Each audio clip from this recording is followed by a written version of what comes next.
What you see here is $10,000 on the table. You can take this money as a loan, but I will charge you a little bit of interest rate. Like most people, you take the money and you go buy a nice car. But in 10 years, it's time to pay me back. And because of interest rates, now you owe me $20,000 and not 10. You will say, I don't have money to give you. And if you don't, I take your car and a piece of your house.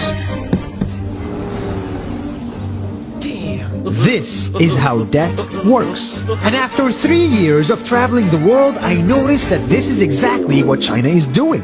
For example, take the small island nation of Sri Lanka. This developing country needs money and China has a lot of it. So Sri Lanka took billions of dollars in Chinese loans. It was easy money just there to be taken. And with that, they built skyscrapers, highways, airports, and shipping ports. The country grew and prospered. But few years later, this easy money came with interest rates, and Sri Lanka was so much in debt that it couldn't pay back China its money. And the only way out was to give China control of what they had built. In other words, Sri Lanka lost a piece of its home to China because of debt. This is the Chinese money trap. And it's a real thing I saw all over the world.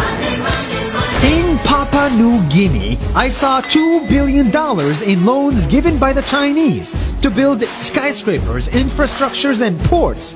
But there is no way this remote developing country can pay it back or its interest rate. And the only way out is to give China control of the country. In the Maldives, Pakistan, Malaysia, Laos, Kazakhstan, Mongolia, Egypt, Kenya, and South Africa,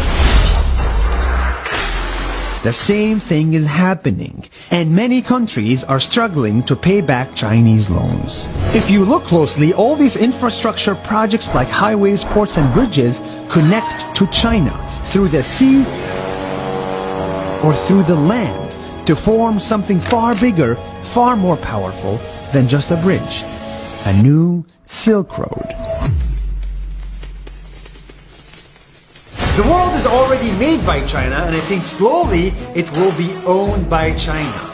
Don't get me wrong, building bridges, ports, highways, and airports is a great thing for the people in the country, but they come at a very high cost. And when these countries can't pay back the loans, these countries will lose their homes.